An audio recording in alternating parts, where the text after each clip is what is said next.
Imagine stepping into a misty bamboo grove at dawn, where the first rays of sunlight pierce the veil of silence, whispering secrets of ancient wisdom.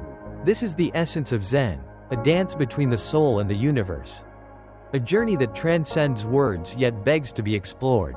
In the fleeting span of 50 minutes, I once attempted to unveil the profound tapestry of Mahayana Buddhism, the vibrant strain that blooms in the hearts of China and Japan, cradling Zen as its most enigmatic child.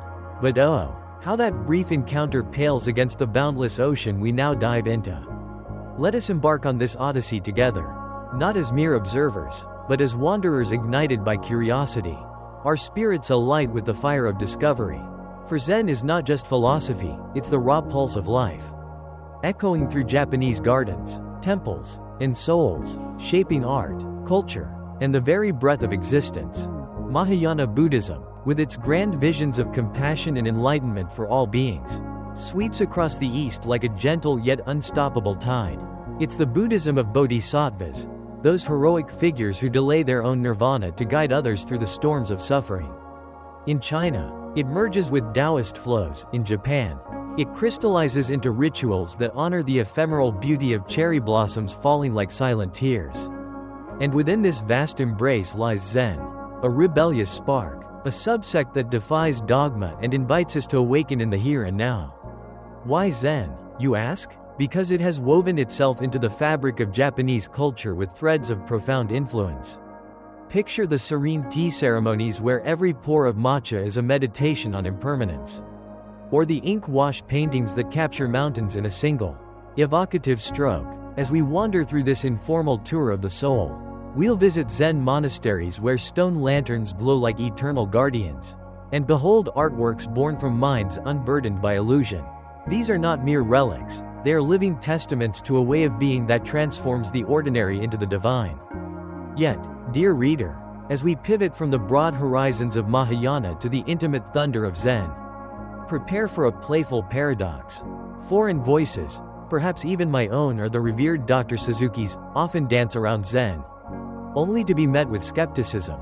If you speak of it, critics whisper, you don't truly grasp it, echoing Lao Tzu's timeless riddle. Those who know do not speak, those who speak do not know. And yet, Lao Tzu himself penned volumes on the Tao, that elusive force of nature's virtue. We humans are irrepressible chatterboxes, aren't we? Our minds brim with wonders, and we must spill them forth, like rivers rushing to the sea. But poetry, poetry is the sublime bridge. It's the art of painting the indescribable with words that evoke tears, laughter, and awe. Poets chase the ineffable, whether it's the ecstasy of a mystical vision or the humble grit of a rusty nail glinting in the sun. As the philosopher Korzybski proclaimed, whatever you say something is, it isn't. Words are mere echoes, not the thunder itself. Recall that professor at Northwestern, brandishing a matchbook before wide-eyed students. What is this? He'd challenge. A matchbook. They'd chorus. No, he'd retort. That's a noise. Is this a noise? And with a flick, he'd hurl it, letting reality speak louder than labels. Nothing, truly, can be captured in description, yet we all understand one another when shared experiences bind us. We converse about fire's warmth, water's quench, wood's solidity, without mystery. So too with Zen's esoteric depths. It can be discussed, debated, even celebrated, but beware the games we play. When I first met Paul Reps, author of the enchanting Zen Flesh, Zen Bones, he teased, "You've written books, you must fancy yourself wise." I replied, "I haven't uttered a word." He laughed, recognizing the Zen tango, a subtle fencing of egos, where masters test sincerity like thieves spotting kin in the shadows. A poem captures it. When two Zen masters cross paths, no introductions needed. Thieves know their own kind in a glance. Now, if I were to offer a pure, unadulterated essence of Zen, I'd summon you here in solemn circle. Sit in profound silence for 5 eternal minutes, then vanish like mist. That hush would pierce deeper than any sermon, revealing the void where wisdom resides. But I sense your hearts might ache with disappointment, feeling shortchanged by such brevity. So, instead, let us unravel Zen's threads with words that stir the soul, evoking the thrill of revelation and the warmth of shared humanity. The word Zen rolls off the tongue as the Japanese echo of Chinese, Chan. Itself a whisper from Sanskrit, dhyana. Translation falters here, meditation? Contemplation? Mere shadows. In English, meditation conjures quiet rumination, but Zen pulses with vitality. Contemplation hints at Catholic mystic stillness. Yet Zen is no passive surrender, it's an electric surge of awareness. We lack a perfect term, but we live it daily. Think of driving a car, merging with the machine as if flesh and steel are one, or riding a horse, becoming a centaur in fluid harmony. Who leads? Who follows? The boundary dissolves. A masterful dancer glides with their partner. Bodies synchronized in ecstatic unity. This is dhyana, Chan, Zen. The seamless flow where inner self and outer world entwine as one grand motion. In its core, Zen awakens us to the bone-deep truth. Your skin is no barrier. Inside and outside are illusions. The universe is a singular, pulsating self, and you are it. Realizing this shatters estrangement, banishing the alien chill of a hostile world. No longer a stranger amid nature's indifference or others' gazes. You embrace unity. Problems born of isolation evaporate like dew under the sun. To illuminate, let's wander through Japanese culture's ritualistic splendor, a world of precision where every gesture holds meaning. Tea ceremonies unfold like sacred ballets. Flower arrangements bloom as poems in petals. Formal dinners orchestrate harmony. Such punctilious beauty. Yet beneath lies anxiety. Did I gift enough? Honor my debts to parents. Nation. Emperor? Infinite obligations weigh like chains, fostering a nervous society until modern youth rebels with Western flair. Zen emerges as the liberating breath, a safety valve for the soul. Encounter a Zen-trained Japanese, not overly courteous, nor abrupt, but profoundly at ease. They gift undivided presence, yet depart gracefully when focus wanes. They sit, truly sit, unplagued by shoulds. No fidgeting over gardens or duties. They inhabit the now with serene joy.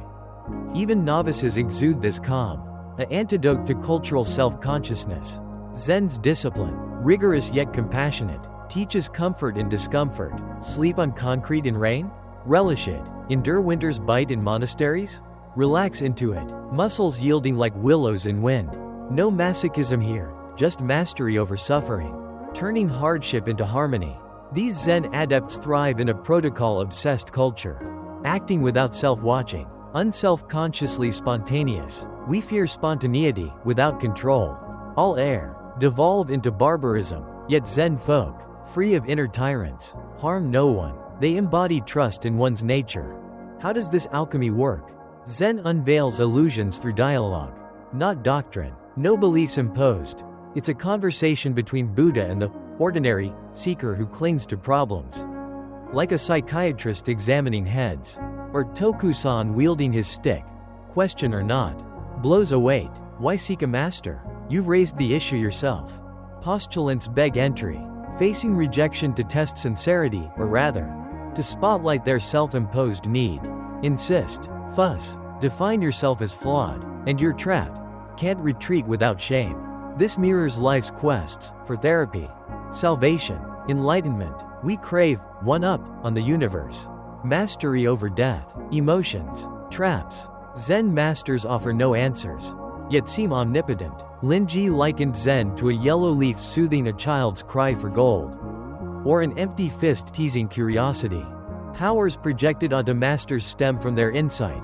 Life's problem is unreal. You and life are one, separateness is fiction. Convincing flat earthers requires trickery. Journey west to the edge, revealing roundness through consistency. Zen does likewise.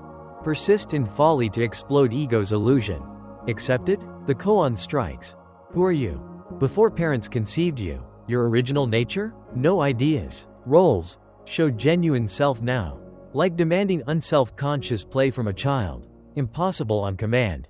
The master, an enthroned tiger, reads phoniness. You're tarred and feathered, stuck in self-observation. Anxiety spirals. Doubt memory. Senses, leading to paralysis, the price of self-consciousness. Zazen. Sit, sense without thought, but don't think, is thinking. Vicious circle. Society's double bind. Be voluntary, yet required. Must sleep. Be natural. Free, commanded. Community defines us as independent. Then punishes sin. Frustration ensues from nonsense. Deepest bind. You must live, spontaneous. Yet mandated. Zen amplifies this knowingly, compassionately. To shatter it, a friend thrust a bullfrog at his master for genuine self. Too intellectual. Bind tightens. Be genuine, without trying. Krishnamurti's trap. Spiritual seeking perpetuates ego. Non-seeking? Sneaky seeking. Buddhism's core. Let go. Ungraspable universe. But seeking non-grasping? Grasping. Desire causes suffering. Desire non-desire? Loop. In extremity. Like mosquito on iron bull. Nothing doable or undoable. Ego exposed as phantom. No separate self-forcing or forced. Game over. Pretend independence. But awaken to unity. Persist in folly, become wise. Zen's dialogue liberates. Stirring profound relief. Joy in interconnectedness.